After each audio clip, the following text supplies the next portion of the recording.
하나님의 말씀 요한복음 8장 31절부터 47절까지입니다. 봉독하겠습니다. 그러므로 예수께서 자기를 믿은 유대인들에게 이르시되 너희가 내 말에 거하면 참 내 제자가 되고 진리를 알지니 진리가 너희를 자유케 하리라. 저희가 대답하되 우리가 아브라함의 자손이라 남의 종이 된 적이 없거늘 어찌하여 우리가 자유케 되리라 하느냐. 예수께서 대답하시되 진실로 진실로 너희에게 이르노니 죄를 범하는 자마다 죄의 종이라. 종은 영원히 집에 거하지 못하되 아들은 영원히 거하나니 그러므로 아들이 너희에게 자유케 하면 너희가 참으로 자유하리라. 나도 너희가 아브라함의 자손인 줄 아노라. 그러나 내 말이 너희 속에 있을 것이 없으므로 나를 죽이려 하는도다. 나는 내 아버지에게서 본 것을 말하고 너희는 너희 아비에게서 들은 것을 행하느니라. 대답하여 가로되 우리 아버지는 아브라함이라 하니 예수께서 가라사대 너희가 아브라함의 자손이면 아브라함의 행사를 할 것이오늘 지금 하나님께 들은 진리를 너희에게 말한 사람이 나를 죽이려 하는도다. 아브라함은 이렇게 하지 아니하였느니라. 너희는 너희 아비의 행사를 하는도다. 대답하되 우리가 음란한 데서 나지 아니하였고 아버지는 한 분뿐이시니 곧 하나님이시로다. 예수께서 가라사대 하나님이 너희 아버지였으면 너희가 나를 사랑하였으리니 이는 내가 하나님께로서 나서 왔으니라. 나는 스스로 온 것이 아니요 아버지께서 나를 보내신 것이니라. 어찌하여 내 말을 깨닫지 못하느냐. 이는 내 말을 들을 줄 알지 못함이로다. 너희는 너희 아비 마귀에게서 났으니 너희 아비의 욕심을 너희도 행하고자 하느니라. 저는 처음부터 살인한 자요 진리가 그 속에 없으므로 진리에 서지 못하고 거짓을 말할 때마다 제 것으로 말하나니 이는 저가 거짓말장이요 거짓의 아비가 되었음이니라. 내가 진리를 말하므로 너희가 나를 믿지 아니하는도다. 너희 중에 누가 나를 죄로 책잡겠느냐. 내가 진리를 말하매 어찌하여 나를 믿지 아니하느냐. 하나님께 속한 자는 하나님의 말씀을 듣나니 너희가 듣지 아니함은 하나님께 속하지 아니하였음이로다. 아멘. 기도하겠습니다.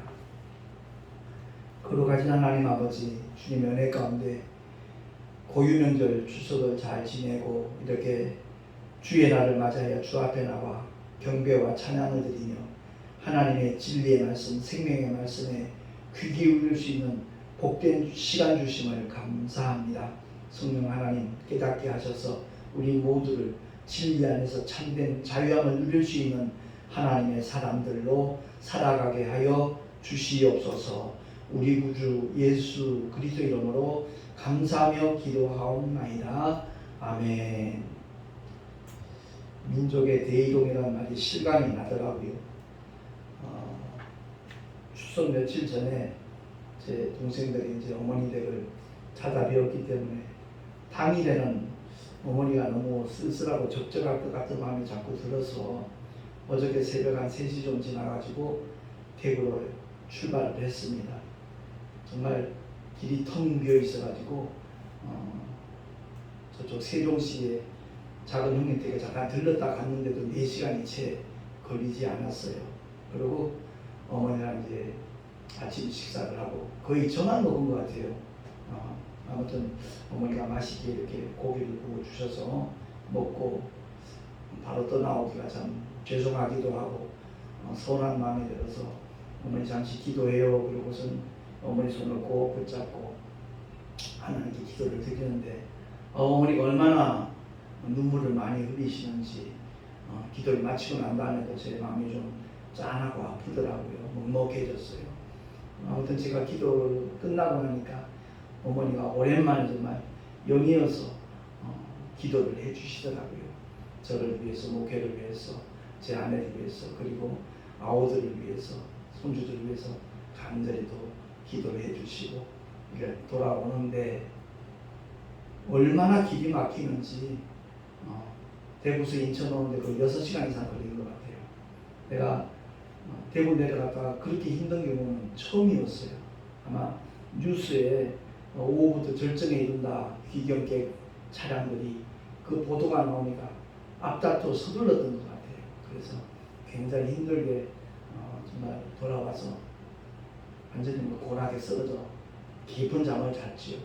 어쨌든 제가 이번 추석을 이렇게 맞이하면서 이 육신의 고향도 이렇게 사모하는 마음으로, 그리운 마음으로 이렇게 찾는데 더 나은 고향을 정말 하나님께서 찾으라고 말씀하시는데 거기에 대해서 전혀 감각이 없는 그런 분들이 우리 주변에 너무나 많아서 참 마음이 아프다 하는 생각이 들더라고요. 우리 하나님께서는 한마디로 이렇게 표현한다면 죄를 추적하시는 하나님이시다. 그리고 그 죄를 끝내 처리하시는 하나님이시다. 이렇게 표현할 수 있을 것 같아요. 아담이 선악과를 따먹고 난 다음에 동산동산에 숨어 있으니까 아담아, 아담아 내가 어디 있느냐 찾으신 하나님께서는 수많은 선지자를 통해서 하나님의 백성들이 돌아오기를 원하셨지요. 그리고 끝내 하나님께서는 독생자를 이 땅에 보내주셔서 단순히 죄를 추적하시는 것으로 끝나는 것이 아니라 그 죄의 문제를 완전하게 완벽하게 단번에 처리하신 하나님이시다 하는 것을 성경은 우리에게 말씀을 하고 있습니다. 히브리 기자도 그것을 언급을 하면서 구약의 이스라엘 백성들에게 하나님 허락하신 제사법은 하나의 모형이고 비유요 그림자라는 것을 일깨워주면서 우리 주님이 당신의 몸을 단번에 들이심으로 말미암아 우리가 거룩함을 얻게 되었다 하는 것을 성경은 말씀하고 있거든요. 그래서 히브리서 10장 10절 말씀 우리 한번 합독하겠습니다. 시작. 예수 그리스도의 몸을 단번에 들이심으로 우리가 거룩함을 얻었노라. 아멘. 구약의 제사법은 1년이 지나가면 다시 그 죄가 생각나는 하나의 모형이었어요. 그러나 주님이 이 땅에 오셔서 아담의 원죄를 포함해서 인류의 모든 죄를 짊어지시고 십자가 위에서 피 흘려 대신 죽어 주심으로 말미암아 인류의 모든 죄는 완벽하게 처리가 된 겁니다. 그 사실을 인정하고 믿고 받아들이느냐 그렇지 않느냐에 따라서 우리 영혼이 가는 길은 영원히 갈려지는 겁니다. 두 번 다시 기회가 없는 겁니다. 그래서 주님께서 오늘 본문을 통하여 진리를 알지니 진리가 너희를 자유케 하리라 라고 말씀을 하고 있는데 또한 고린도서 5장 17절에는 누구든지 그리스도 안에 있으면 새로운 피조물이라 그랬거든요. 새로운 피조물로 과연 나는 살아가고 있는지, 교회는 다니는데 과연 나는 그리스도 안에 들어온 사람인지 우린 돌아봐야 되고요. 예수를 믿노라 하면서도 진정한 참된 자유함을 나는 누리며 만끽하며 살아가고 있는지 꼭 한번 돌아봐야 될 것 같아요. 그냥 교회만 번질나게 다니면서도 주님이 우리를 위하여 행하신 그 모든 놀라운 은혜와 복과 능력에 대해서는 전혀 무관한 상태에서 왜? 무지하니까 하나님의 말씀을 가까이 하지 아니하니까 그 사실을 모르고 여전히 원수마귀가 주는 고통과 괴로움 속에서 허덕이는 사람이 사실은 한둘이 아니잖아요. 그것을 우리가 한번 심각하게 한번 자신을 돌아보면서 다뤄봤으면 참 좋겠습니다. 그냥 막연히 믿는 믿음이 아니라 우리 주님이 죄와 질병과 저주와 궁극적으로는 둘째 사망의 해, 둘째 사망의 해라는 말은 지옥의 형벌을 가리키는 겁니다. 영원히 꺼지지 않는 불못에 던지는 그 해로부터 해방된 자유와 평안함을 우리 주님은 이미 주셨거든요. 그래서 우리가 신앙생활할 때 하나님의 언약의 말씀에 근거해서 우리가 믿음의 길을 걸어가야 돼요. 그냥 막연히 믿는 거 아니고요. 내 열심 가지고 구원받는 거 결코 아니라는 것을 우리는 깨달아야 되는 겁니다. 그래서 주님이 우리 죄를 담당하셨다는 말씀이 베드로전서 2장 24절 나와 있거든요. 합독하겠습니다. 시작. 친히 나무에 달려 그 몸으로 우리 죄를 담당하셨으니 아멘. 여러 번 그런 표현을 했습니다만은 자기 죄 때문에 지옥 갈 영혼은 이 지구상에 한 명도 존재하지 않습니다. 왜? 2000년 전 골고다 언덕에서 주님이 다 그 죄를 처리하셨기 때문에. 그럼에도 불구하고 여전히 지옥을 향하여 걸어가고 달려가는 영혼들이 우리 주변에 즐비하거든요. 왜 그렇죠? 하나님께서 우리를 위하여 행하신 그 놀라운 일을 믿지 않기 때문에, 인정하지 아니하니까, 받아들이지 아니하니까, 결국 불신앙이라고 하는 그 죄는 지옥을 고집하는 죄가 되는 겁니다. 친히 나무에 달려서 그 몸으로 우리 죄를 주님이 완전하게 담당하셨거든요. 주님이 짊어지시고 해결하셨는데 여전히 그 지옥을 고집한다는 것, 그보다 더 어리석은 일은 없고 더 불행한 일은 없다는 것을 이 순간 우리 모두가 깨달을 수 있기를 예수 이름으로 축원합니다. 아울러 죄의 문제를 위시해서 저주까지도 주님이 처리하셨거든요. 사도 바울이 갈라디아 교회 성도들에게 보낸 서신서에 보면 갈라디아서 3장 13절입니다. 시작. 그리스도께서 우리를 위하여 저주를 받은 바 되사 율법의 저주에서 우리를 속량하셨으니 기록된 바 나무에 달린 자마다 저주 아래 있는 자라 하였음이니라. 아멘. 왜 예수님이 나무에 달리지 않는가? 불뱀과 노뱀의 관계에 대해서 말씀을 드린 적이 있잖아요. 전혀 함수관계가 없는 것 같은데 하나님의 처방이기 때문에 불뱀에 물려서 고통받던 그 죽어가던 사람들이 모세가 선포한 그 약속의 메시지를 듣고서 노뱀을 장대 위에 높이 달린 노뱀을 쳐다보는 자들마다 단번에 나았거든요. 치료가 되었거든요. 마찬가지로 하나님의 독생자가 왜 나무에 달리셨는가? 저주의 고통에서 벗어나도록 하기 위해서. 나무에 달린 자마다 저주 아래 있다고 했거든요. 주님이 대신 저주를 받아주셨다는 거죠. 나무에 달리셨다는 거죠. 당시에 다른 살인법도 있었을 거 아니에요. 화형도 있을 것이고 목매는 것도 있을 것이고 충분히 다른 방법이 있지만 하나님께서는 하나님의 율법을 초월하시지 않습니다. 피 흘림이 오시는 사하심이 없기 때문에 주님은 피 흘려 죽으시는데 더더구나 나무에 달려서 죽으셔야만 저주 아래에 있는 모든 자들을 속량할 수 있기 때문에 그렇다는 것을 우리가 알고 신앙생활을 해야 된다는 거죠. 구약의 수많은 선지자를 통하여 하나님이 예언하신 그 말씀대로 독생자 예수는 그 길을 걸어가셨던 거죠.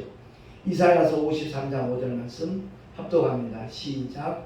그가 찔림은 우리의 허물을 인하며 그가 상함은 우리의 죄악을 인함이라. 그가 징계를 받음으로 우리가 평화를 누리고 그가 채찍에 맞음으로 우리가 나음을 입었도다. 아멘.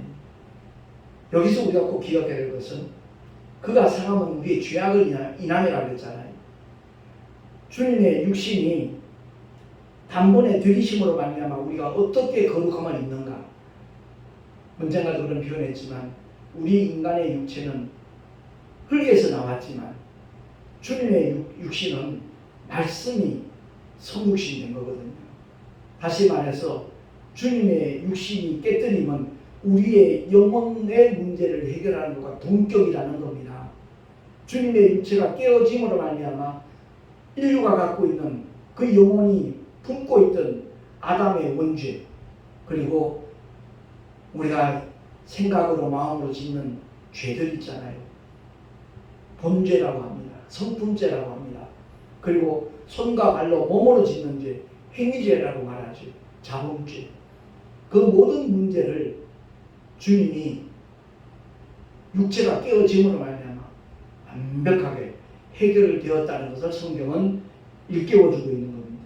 그래서 우리가 주님의 십자가를 볼 때마다 주님의 그 육신의 찢어짐이, 피 흘리심이 우리 영혼의 모든 문제를 깨끗하게 해결했다는 것을 기억을 하고 그 사실을 믿으면서 아울러 성령께서 함께 이렇게 증거해 주시기를 날마다 성령님께 귀를 기울이고 성령님께 주목할 수 있는 믿음의 삶을 우리 모두가 펼쳐나갈 수 있기를 예수 이름으로 축원합니다. 더더구나 마태복음에 보면 구체적으로 이렇게 우리에게 알려주고 있거든요. 마태복음 8장 16절에서 17절 말씀입니다. 시작. 예수께서 말씀으로 귀신들을 쫓아내시고 병든 자를 고치시니 이는 선지자 이사야로 하신 말씀에 우리 연약한 것을 친히 담당하시고 병을 짊어지셨도다 함을 이루려 하심이라. 아멘. 그렇습니다. 주님께서 공생의 기간 동안에 하신 사역을 마태는 이렇게 설명을 해주고 있는 거죠. 오늘날 그 기도원에서 일어나는 잘못된 일들 중에 하나가 귀신을 쫓아낸답시고 안찰 기도를 한다고 해요. 안찰 기도는 성경에 나와 있지도 않아요.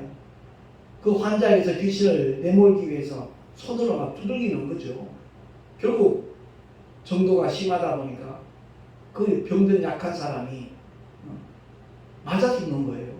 온몸이 멍이 들고 견디지 못해서 목숨을 잃어버리는 그런 일들이 있다는 그 뉴스를 통해서 보도될 때 참 너무 어처구니도 없고 성경을 몰라도 이렇게 모를 수가 있겠는가 이런 안타까운 마음을 금할 길이 없더라고요.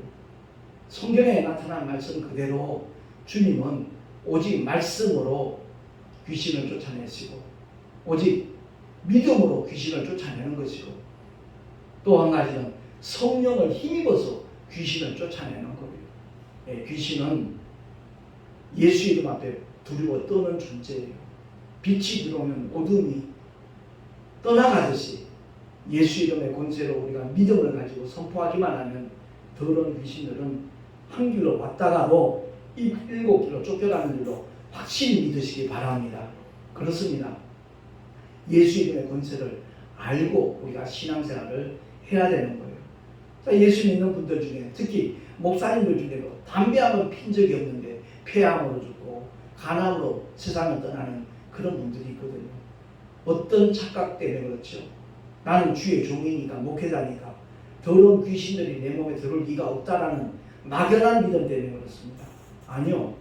분명히 주님이 우리에게 일깨워 주신 그대로 예수 이름을 믿는 자들은 정말 예수 이름으로 귀신을 명하여 쫓아내야 돼요. 그 사명을 우리에게 맡겨주셨어요. 믿는 자들에게는 이런 표적이 따르리니 라고 주님이 말씀하셨을 때 저희가 내 이름으로 더러운 귀신을 쫓아내며 제가 몇 번 그런 고백을 한 적이 있지만 제가 하나님 앞에 기도할 때마다 맨 먼저 하는 게 바로 그거예요.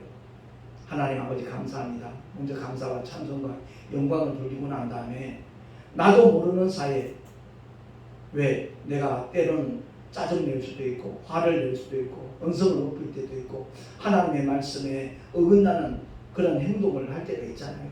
그 틈을 귀신은 귀신같이 알고 놓치지 않습니다. 우리 몸속에 들어옵니다. 그래서 내가 깨닫고 회개하고 예수 이름으로 더러운 귀신을 쫓아내기만 하면 그들은 금방 떠나가고 말아요. 근데 그럴 리가 없다라고 생각하는 사람들에게는 그 귀신들이 그런 통로를 통해서 들어갔다가 자기 집을 짓기 시작하는 거예요. 18년 동안 귀신 들려 앓은 나중에는 급기야 조금도 펴지 못하는 여자가 있더라 라고 누가복음 말씀하잖아요. 용납하면 안 돼요. 자기 집을 짓기 시작하는 거예요. 처음에는 아프기 시작하죠. 근데 막 몸이 이렇게 굽기 시작하고 나중에 허리를 펴지 못할 정도로 그런 상태가 되었어요. 근데 그 여인이 주님을 만났잖아요. 그 주님께서 그 여자를 자유케 하는 것이 뭐죠? 그 귀신이 떠나가고 나니까 정상인으로 돌아오는 거죠. 그러니까 우리가 성경을 봐도요, 건성으로 봐요. 깊이 보지들 않아요. 과연 이 말씀에 담겨져 있는 하나님의 약속이 뭐고 하나님의 축복이 뭐고 하나님의 능력이 뭔가 하는 것을 알아야 되거든요. 그 모든 주님의 능력들을 예수 믿는 자들에게 주셨어요. 뭐 하면서? 복음 전파의 위대한 사명을 위임하시면서 그 모든 약속들을 우리에게 주님이 허락하셨거든요. 그래서 주님이 하늘의 권세와 땅의 권세를 내게 주셨으니 라는 말씀을 그냥 형용사로 하는 말이 아니에요. 그 권세와 능력을 믿는 모든 자들에게 허락할 테니까 내가 이런 분부하는 일, 너에게 위임하는 복음 전파의 일을 완벽하게 최선을 다하여 수행하라는 것이잖아요. 저보고 건강체질을 그러는데 아니요. 저는 복음 전파에 매진을 하니까 하나님께서 건강을 보장해 주셔요. 어제 같은 경우도 운전한 시간, 그 시달린 시간이 12시간도 넘잖아요. 그랬는데도 불구하고 한 3시간 자고 나니까 개운했어요. 그래서 밤 12시 넘어서 새벽 4시까지 또 택시 전도하다가 오늘 주일을 맞이했는데 그렇습니다. 하나님이 함께 역사하신다는 것은 막연히 교회 다니는 사람과 함께 하시는 것이 아니라 주님이 맡겨주시고 위임하시고 분부하신 소위 일컫는 주님의 지상 명령을 수행하는 자들에게 주님은 반드시 그 약속을 이루어 주시다는 말씀입니다. 그리고 진리를 안다라고 표현하잖아요. 아, 진리 알아. 길이요 진리요 생명 되신 예수를 알아. 예수를 믿어. 그렇게 말을 하는데 과연 나는 그 진정한 자유를 누리며 살아가고 있는가? 만끽하고 있는가? 스스로를 한번 돌아보자고요. 이건 너무너무 중요한 문제거든요. 너무 심각한 문제인 까닭은 영혼과 직결되는 문제이기 때문에 그렇습니다. 하나님의 약속의 말씀, 진리의 말씀, 생명의 말씀 머리로 암송하고 있으면 무슨 의미 있습니까? 그 말씀과 함께하는 증거가 나타나야죠. 네, 제가 여기 칠판에 써놓은 대로 정령 자유함을 누리고 사는가. 오늘 보면 8장 32절이잖아요. 진리를 알지니 진리가 너희를 자유케 하리라. 주님은 분명히 말씀하셨는데 전혀 그것과는 상관없이 산다면 그 믿음은 가짜잖아요. 그 믿음은 축정이잖아요. 그냥 믿는 척 하는 거잖아요. 그거 아니라는 거죠.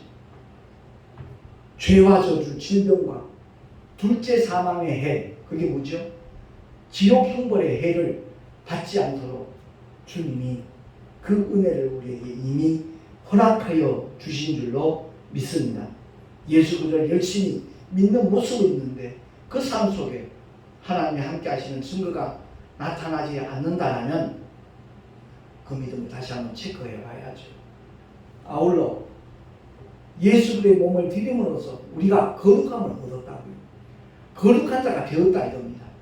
바울이 그 진리를 깨닫고 난 다음에 로마서 통해서 선포하는 게 그거잖아요. 오직 의인은 믿음으로 말미암아 살리라. 나의 어떤 행위가 거룩해진 것이 아니라 예수를 믿는 순간에 그 믿음 때문에 그 믿음으로 말미암아 거룩함을 얻는 자가 된 거죠. 하나님의 자녀의 신분과 권세까지 얻었다는 거죠. 중요한 것은 그 이후에 우리의 삶이 어떠해야 될 것인가, 거기에 대해서 많은 분들이 소홀히 여기는 것 같아요. 가볍게 여기는 것 같아요. 그게 너무나 중요한 문제임에도 불구하고, 그래서 그리스도 안에 있으면 새로운 피조물이라고 했는데 그 새로운 피조물이라는 말은 거듭난 증거가 나타나야 된다는 거죠. 확실한 구원의 은혜가 체험되었다면 그 승리의 삶이 보장되도록 오신 분이 계셔요. 그분이 바로 다른 보혜사 성령 하나님이시죠. 그 성령 하나님이 오셔서, 자, 마가복음 16장 20절 말씀 한번 합독하겠습니다. 시작. 제자들이 나가 두루 전파할세 주께서 함께 역사하사 따르는 표적으로 말씀을 확실히 증거하시니라. 아멘. 그러니까 사도행전 1장 8절 너무나 잘 암송하고 있는 말씀인데 오직 성령이 너희에게 임하시면 너희가 권능을 받고 예루살렘과 온 유대와 사마리아와 땅끝까지 이르러 내 증인이 되리라. 수동태예요. 되라가 아니라 되리라. 술 취한 사람이 비틀비틀거리는 거와 마찬가지로 성령이 임하셔서 그 성령 하나님께 정말 온전히 순종하는 사람은 증인의 삶을 살 수밖에 없다는 것을 말씀을 하고 있는 겁니다. 제자들이랑 가서 사명 감당하고자 할 때 성령 하나님께서 함께 역사하셨다는 거죠. 더러운 귀신에 쫓겨가는 증거를 나타내 보여주시고 병든 자들이 깨끗하게 고침받는 역사, 눈먼 자가 보게 되고 귀머거리가 듣게 되고 안전병이 일어나고 이런 역사들이 나타나는데 오늘날 믿음의 사람들조차 기적이다 이렇게 표현해요. 아니요, 성경에는 표적이라고 해요. 믿음의 증거가 수반될 거라는 하나님의 약속이죠. 그래서 사도 바울이 고린도 교회에서 복음을 전할 때 가장 그야말로 두렵고 떨리는 일이 뭐라고 그랬죠? 성령의 나타남이 없을까봐. 복음을 전하는데 그 증거가 보여지지 아니할까봐. 혹시 말로만 지혜로만 복음을 전하는 자가 될까봐. 거기에 대해서 심히 두려워했던 사람이 사도 바울이에요. 그의 앞치마를 환자에게 올려놓기만 해도 깨끗하게 낫는 역사가 나타나잖아요. 그렇습니다. 오늘 말씀을 통해서 나는 과연 자유함을 만끽하며 사는가? 코로나가 기승을 부리도 자유한가? 그뿐만 아니라 어떤 재앙이 문제가 나타난다 할지라도 하나님께서 함께 하시는 놀라운 역사들이 경험되고 있는가?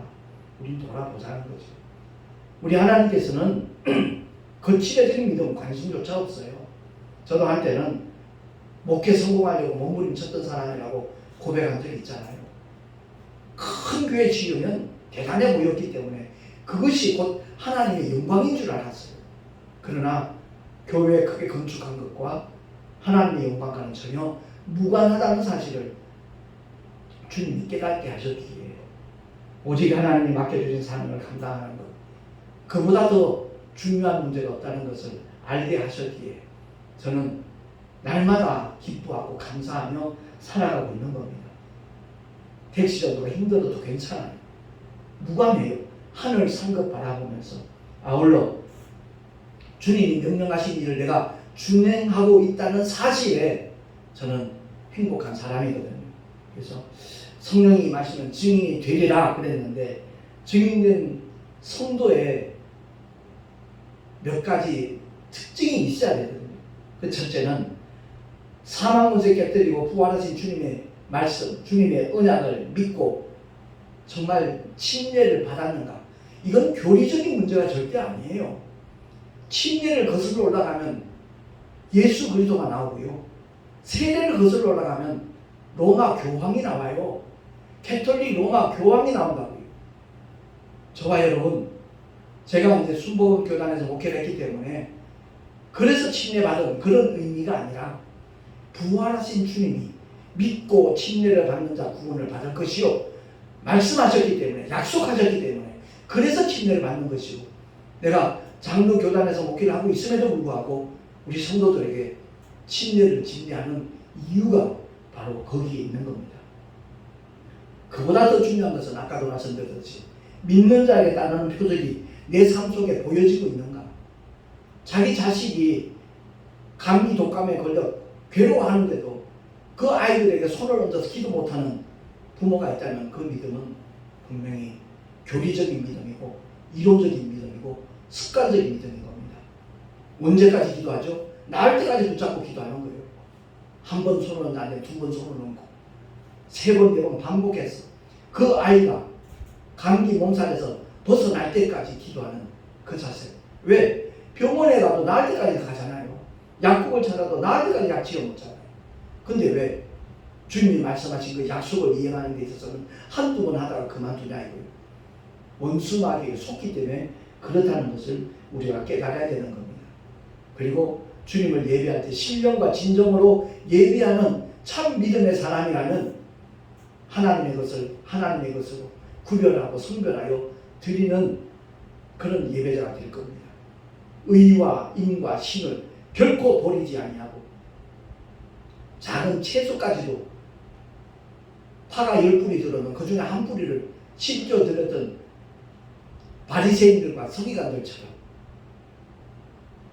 그 겉모양새로 끝나는 것이 아니라 의와 인과 신을 그야말로 굳게 수반해서 기쁨과 감사함으로 감격함으로 하나님 앞에 11조를 드리는 사람들, 그 예배를 하나님이 흥행하신다는 것을 우리 모두가 깨달을 수 있기를 바랍니다.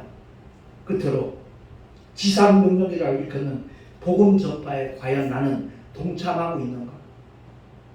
힘쓰고 있는가? 더 나아가서 최선을 다하는 그런 삶을 살아가고 있는가?